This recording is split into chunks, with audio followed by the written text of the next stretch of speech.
You're listening to the Archaeology Podcast Network.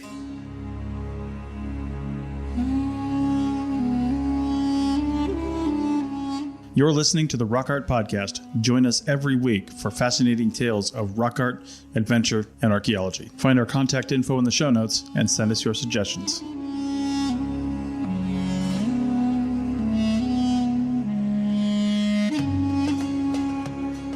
Well, hello there out there in Archaeology Podcast land. This is your host, Dr. Alan Garfinkel, here for another episode of the Rock Art Podcast. And this is episode number 154. We're honored and blessed to have Douglas Beauchamp, who calls himself a interested or advocate or enthusiast for the study of rock art and art. Doug, are you with us? Yes, I am. Also an investigator. And an investigator, too. I bet you're a researcher and a bit of a rock art sleuth. And with good fortune, a discoverer. A discoverer as well. God bless you. So the way I kick this off sometimes is I ask our guest to share a bit about the history, his autobiographical portrait of how he ever found himself involved in such an esoteric subject, the study of rock art or art, and also all things related to the imagery and iconography of indigenous people. Well, that's a big question. And I appreciate the question, Alan. But I'm going to step back, if you don't mind, and provide a little perspective Please. On how I understand my personal engagement with rock art That'd be over great. the last 25 years. Excellent. And I'm going to introduce two words which guide the way I think about why this has been a passion for me. And the first word is context. I look for and find and think about and do further research on rock art related to how I view it in context, not only in the landscape context or its kind of time sort of context in terms of when it was created, but rather the context in contemporary landscape and the way we understand rock art and contemporary culture. So context is a key word for me, and I actually used it in some of my presentations. The other word I'll introduce is juxtaposition. Okay. Because one of the things one is always confronted with as we engage with rock art is what are the relationships of the things around it, both in physical situation, but also in historical understanding of rock art. So when I examine rock art, I'm very interested in juxtaposition, both of the ancient rock art to itself, but also to contemporary culture. That sounds great. It sounds similar to some of the things I'm trying to develop when I study rock art myself. The landscape context is one, but as you tell me, the context is also about the geography, the culture, the time span, the particular environment, the subsistence and settlement patterns, and the language that's being spoken.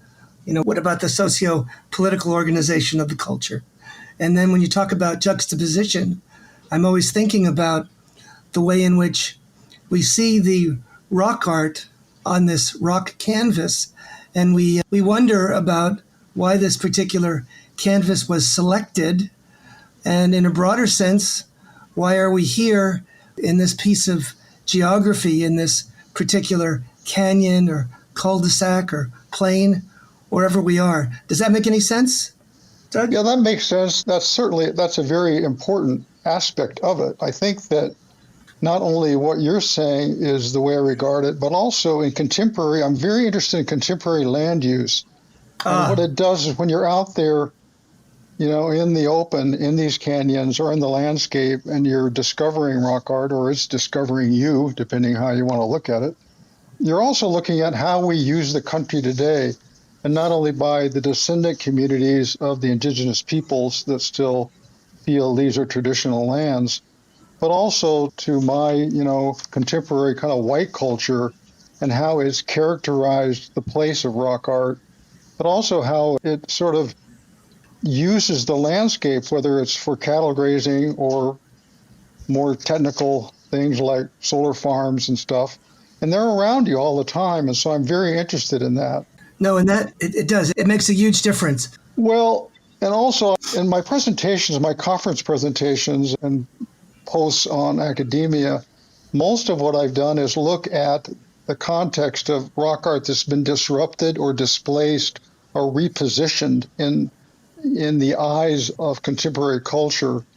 And for example, the study I did out on the Rogue River with the 2-mile petroglyphs that are near Agnes, about 20 miles upriver from the Pacific Ocean, those have been moved 2, 3, 4 times, some of those boulders, over a 50-year period. And I've talked to people, I've documented how that happened. And what I'm interested in that is how the rock art both functioned in its original location, and we can only speculate about that because it's very ancient, but then how it's functioned by the people that chose to relocate it for their various purposes. So that's a very unique perspective. I don't think in the 150 odd episodes we've ever had anyone that's really looked at rock art in the way you're looking at it. And that's rather exciting because there's an infinite array of different perspectives on the study of rock art. I know that in one sense, the area that I've been known for throughout my life is the study of the rock art in the Cosos, which is an area in Eastern California, the southwestern Great Basin. And most of that rock art is within an existing weapons center. That's right, absolutely. A place that they're experimenting. China Lake, right? Yeah.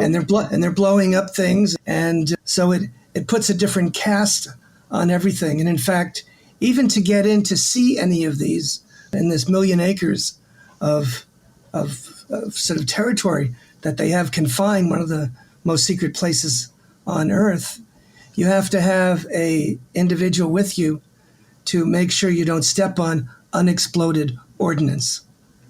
Right. Yeah, I'm familiar with that. So anyways, I did go to your presence on academia, and I was fascinated by the perspective that you have and the interesting way that you've sort of begun to study and experience rock art in a way that few people have. I think that's true as well. Yeah. Yeah. So give us a few kernels of what your revelations are vis-a-vis this redeployment, this repositioning, this transportation of rock art outside of its primary context and into a secondary, even tertiary context. Well, the rock art continues in that process to play out a narrative of telling. When you go to a place where rock art's remote and it's in a canyon, maybe few people have seen it, it certainly provides a story or a narrative or a design motif that spawns thoughts. But when you see a boulder that's been moved from the Columbia River down to a plaza in downtown Portland that's on display for 2 or 3 generations, and then that boulder over time is interpreted in various ways. I'm speaking of the Wallula stone. Okay. And then eventually in the 1990s, it's moved up to the Umatilla Reservation. And it's now positioned in the Veterans Memorial Plaza at the Umatilla Reservation. Now, none of these changes over a century of its movement from the Columbia River at Wallula Gap down to the city of Portland, then up to the Umatilla Reservation, are taking it back to its original location. In fact, its original location is probably inundated by the dams on the Columbia. So that even if you knew exactly where it came from, you'd have to put it back underwater. And so why I'm mentioning this at length is to say this petroglyph is telling us a story about who we are and about what it is.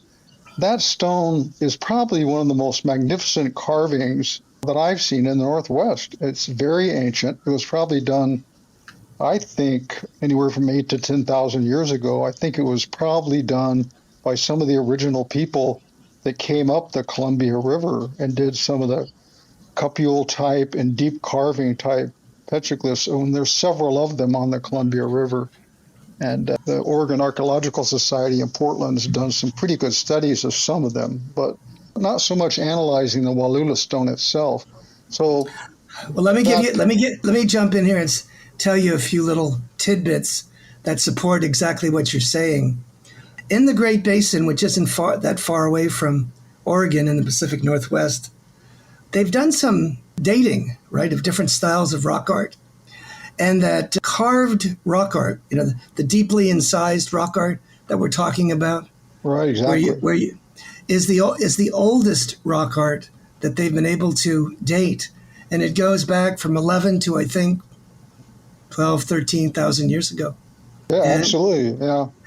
And they have a means of dating it there using some of the, it was near a lake shore, and it causes this sort of precipitate to occur over the top. And it is possible to actually radiocarbon date that precipitate as a minimum age. So they have. That's the Larry Benson study. That's the Winnemucca Lake. That's perfect. Yes. Outcrop you're talking about. I've visited that. Yeah. And it's quite humbling and amazing place. Yeah. And you're absolutely right. And that's probably one of the most important studies in the Northern Great Basin in terms of. Absolutely. Well, let's jump off this one and pick it up on the second segment. See you on the flip-flop, gang. Welcome back, gang. This is Dr. Alan Garfinkel with your Rock Art podcast, talking to Douglas Beauchamp about some of this cultured context, the actual understanding of the nature of rock art. Could you talk a bit about that? Well, for me out there, when I'm in the open in the Northern Great Basin, often solo or with a friend, maybe miles from anyone else, there's inevitably a sense that you're in a cultured landscape. That's a landscape that not only has been lived in, but is still lived in. And, the ancestral spirits, the ghosts, are sort of represented visually by the rock art. But it's not just the rock art as carvings, as abradings, as rock paintings that exists as design motifs. It's also the other things you come across, like hunting blinds. I've seen drive walls where they would drive pronghorn antelope up and then kill them for the hunt. House circles, I've seen house circles, and occasional stacked cairns. And another thing you see are something that's called sun seats or prayer seats, which is the way stones are configured on a rim that looks to the eastern rising of the sun. And all these things that I'm naming may be in direct relationship with the rock art, or they may not be. And sometimes you'll find a cliffside with rock art, and you won't find these, but sometimes you do. But and one other aspect that's overlooked, I think, by almost all archaeologists that I've ever read and rock art people are what I will call placed rocks. There are thousands of rocks that have been stood on end or shimmed up or placed on rims, boulders, small ones. I can inevitably, when I come across rock art on rims out here in the Northern Great Basin, there's placed rocks. In other words, rocks are repositioned. And the simplest explanation for that, or they're part of Vision Quest, I think it's probably much more complicated culturally because these rocks have been placed over centuries, if not thousands of years, by different people moving through the area for probably different reasons. Absolutely. Absolutely. So when I speak of a cultured landscape, it's a narrow vision should just, quote unquote, look at the rock art. And then I'll look at historical carvings of maybe a settler or a cowboy name that's carved. Or I'll look at incisings of rock arts that are more recent, that are near ancient, more abrading, that are much more abstract. And so I think this brings a sense of respect for the complexity of what you're engaged in, to not run to make assumptions about things. No, absolutely. I think you're on the money. A couple of things that you touched on that bring to the fore some of the things that I'm aware of and have participated in. One is my earliest work, in terms of publishing something about the Coso rock art and what's there, mentioned a lot of these rock cairns, which are dummy hunters. Now, you've seen those, right? The dummy hunters that are the stacked rocks that are right there on the left. When you see that at a drive site where there's a configuration of, you'll see those. And I've seen those down in Surprise Valley, So they're all over the Cosos, and they're so impressive that sort of took me back a bit. And then also, I have a colleague who did his master's thesis trying to understand the way in which these particular shrines and hunting blinds were configured. So what he did was he worked with a drone, and he also worked with 3D representations of a landscape, and was able to argue that these were all set up so that you could hunt specifically the bighorn sheep in a configured way, and that there would be multiple people that would be able to see one another and access and find out which way the bighorn might be moving. Fascinating, huh? And I think that's some of the kinds of things you're talking about. Am I correct? Yeah, is that Brian Hockett? Is that his study? No, this was just some. Yeah, I know Hockett. Okay, yeah. But he does a lot of that as he well. Does. I don't know if he's been using drones, but but similar. No, yeah. And I am very much interested. You alluded to the fact about these game drive, these wing traps that are located all over the world, for that matter. And that is such a fascinating thing. That particular strategy was found to be conducive to hunt antelope, bighorn sheep, and I believe also deer. They were used in some fashion along those ways as well. Have you run across that? I think more specifically in the Northern Great Basin, the pronghorn more. Yes. But so that's one aspect. And there is a functional aspect, of course, as you say, of hunting the animal as resource for nurturance, but it's difficult to read into how much these also functioned as cohesion among communities, because often they would have to come together, especially the Paiutes, to do these kind of joint efforts, whereas they may be more dispersed with other times of the year. And so how much these types of things were not just simply for food, but a form of ritual or cohesion, and how much memory played, or the seasonal rounds as memory, a return to a place, the constant cyclic return, and how much that deepened a sense of the sacred, sense of the landscape. Now, these words I'm using are all English Western words. The way they thought about it or perceived it would have been different than anything I can say. But you're on the money, Doug. I mean, in terms of... I don't know. No, in terms of... I spent 50 years studying the, forager religion, forager cosmology all over the world. And what that in-depth study tells me is that the cycle of life is a tapestry on the rocks. And even when we look at these images, we know that these are, commemorative elements that somehow trigger certain ideas, certain stories, certain sacred narratives, and using the same place over and over again for hundreds, if not thousands of years, gives it some sort of a supernatural aura. I'll put it that way. I had 2 native people who visited Little Petroglyph Canyon, and they stopped and couldn't go down the canyon any longer. They said the mojo was way too strong here, and all we can do is sit here and try to, appreciate it and process it, because there's just too much here, too much power, too much. I can totally feel that and see that and respect that. And when we're out there, and sometimes it's not unusual for me to solo in these landscapes, can feel that sense of humility or even a little bit of fear. Walk carefully here. And it's a respect. It's a respect too. It's a sort of a honoring those that have come before us and trying to somehow appreciate their activities over such a incredible amount of time that it's difficult for us to even appreciate it or process the amount of time and energy and activity that these particular places may have garnered. Am I correct or no?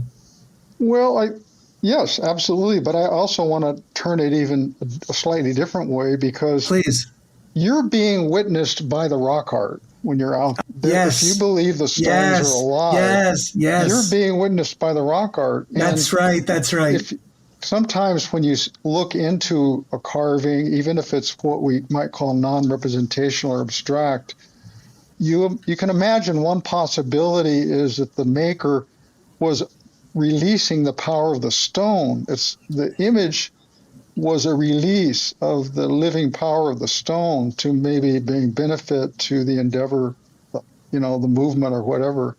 And so there's a windowing into the stone and the stone of witnessing of you. So it's a two-way relationship, and you're just a participant, a fortunate participant.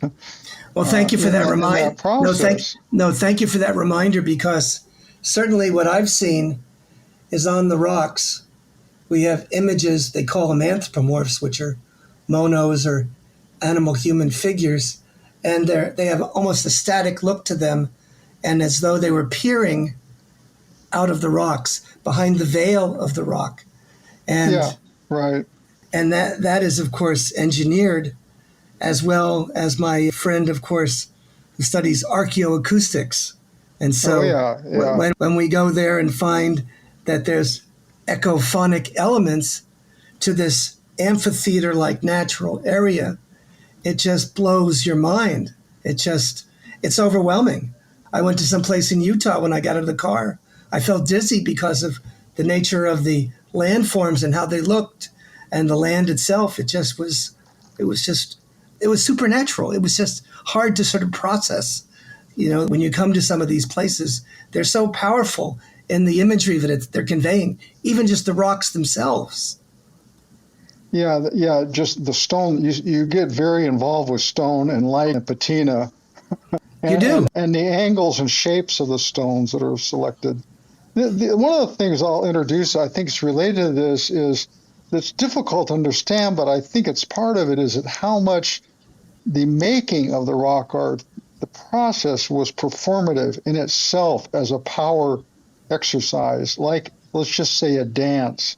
Yes. Or the making of a ritual staff or something, that the very fact of doing it itself was an engagement in that. And we don't really understand. We see, in other words, rock art may be, I won't say simply, but some rock art may be the result of a performative endeavor, whether we call it ritual or invocation.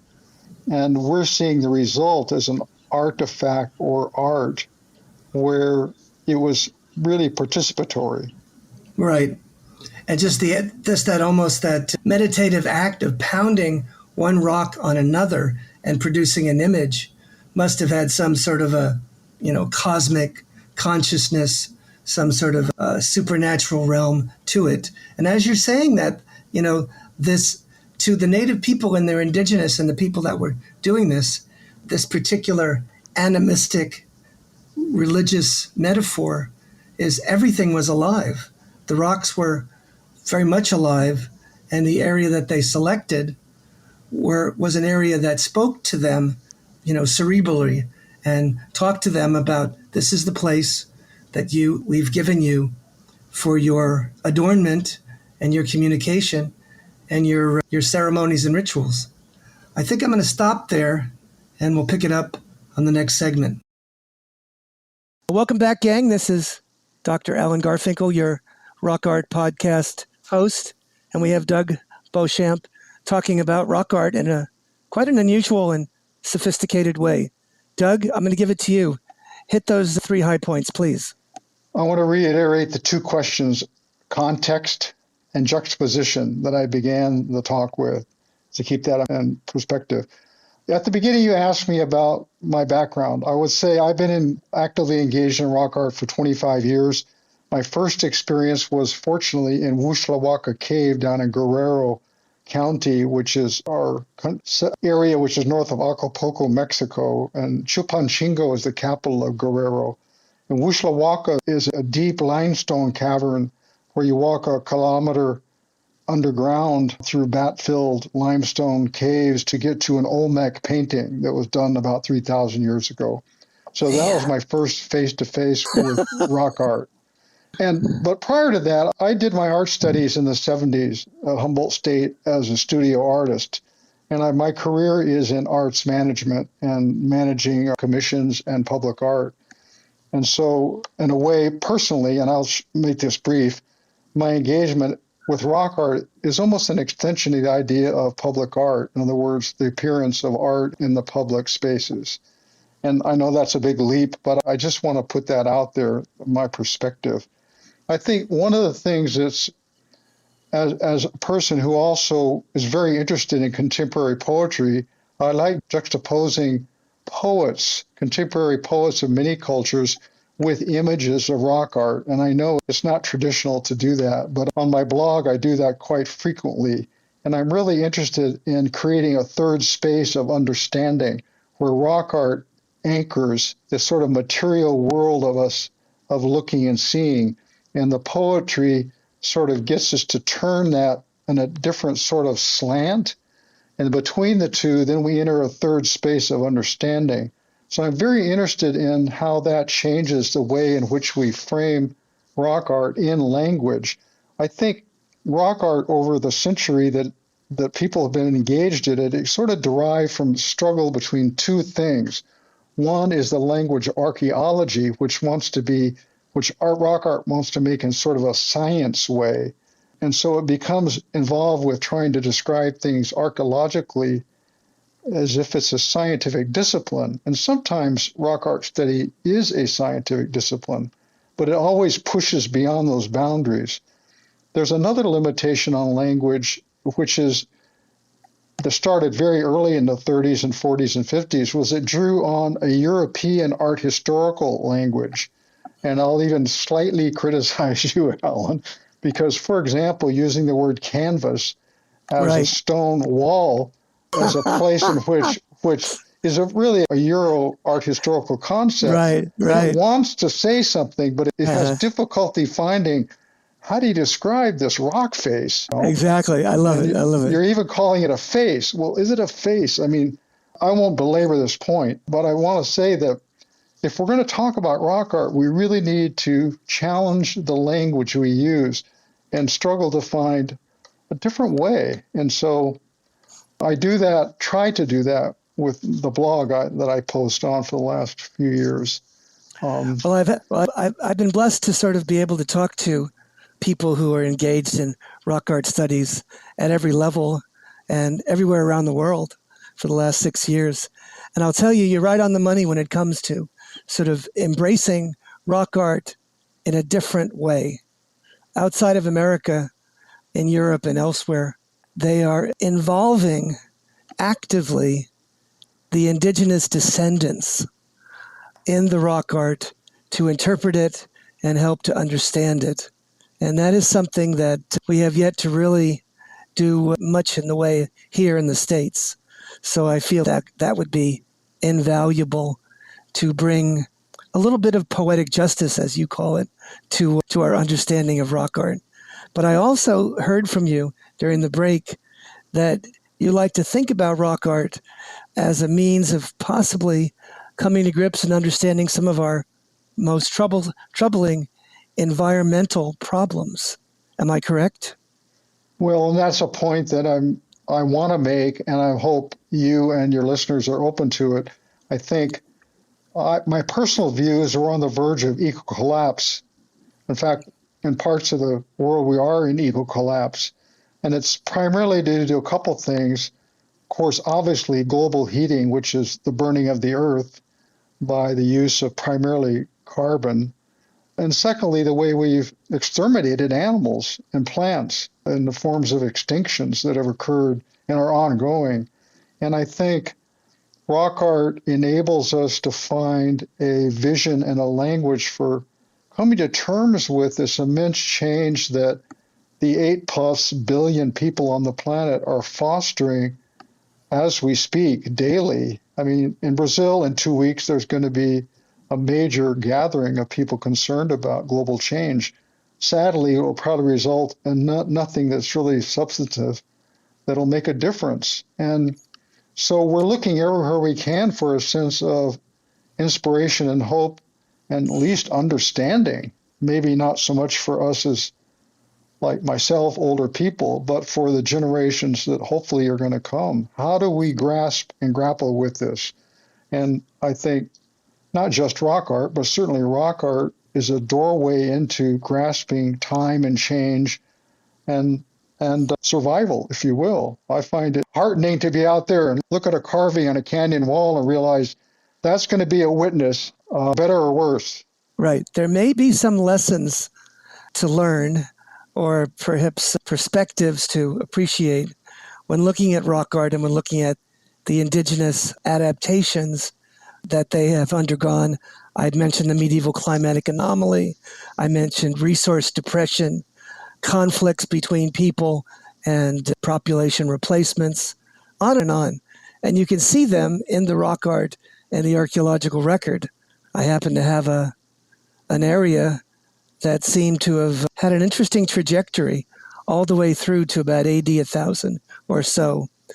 And there was a period of abandonment when this particular rock art tradition flourished and then vanished. Right, exactly. There was a gap about 7,000 to 8,000 years ago in the northern Great Basin. Yep. Had to do with, And the same thing goes for the, you would think that simple foragers using fairly uncomplicated technology would not be able to locally extirpate or depress a certain animal population below its level. But that's what the archaeological record tells us.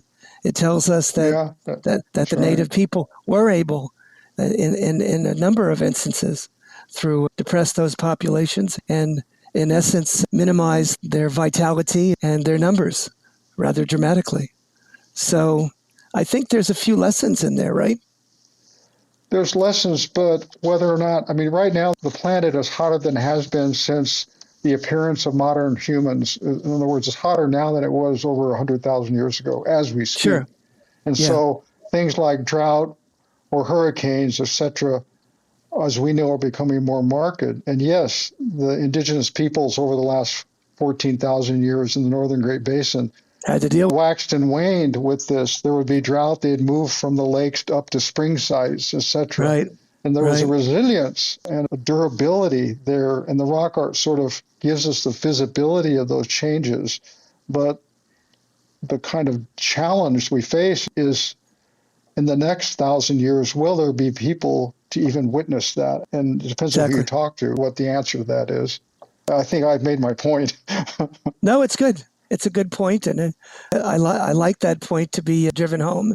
And at least it serves as a cautionary note or reflection that when you look at rock art, besides the beautiful imagery and the aesthetics of it all, that there's some lessons to be learned. Would you agree? Right, exactly. Get drawn into the landscape. Get drawn into what the landscape wants to say to you about what it is to be a human on this planet. And I think that's one of the deep lessons of the stone and the carvings. I love it. Well, thank you for your participation, Doug, and for your beautiful homily. Well, thank you for your generosity of welcoming me. Appreciate it very much. This was very good. See you in the flip-flop, gang.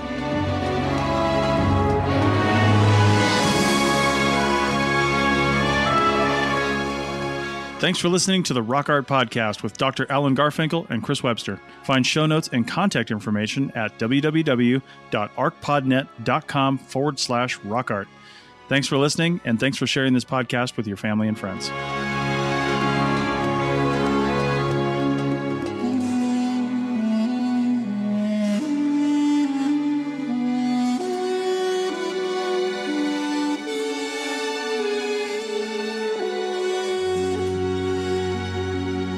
The Archaeology Podcast Network is 10 years old this year.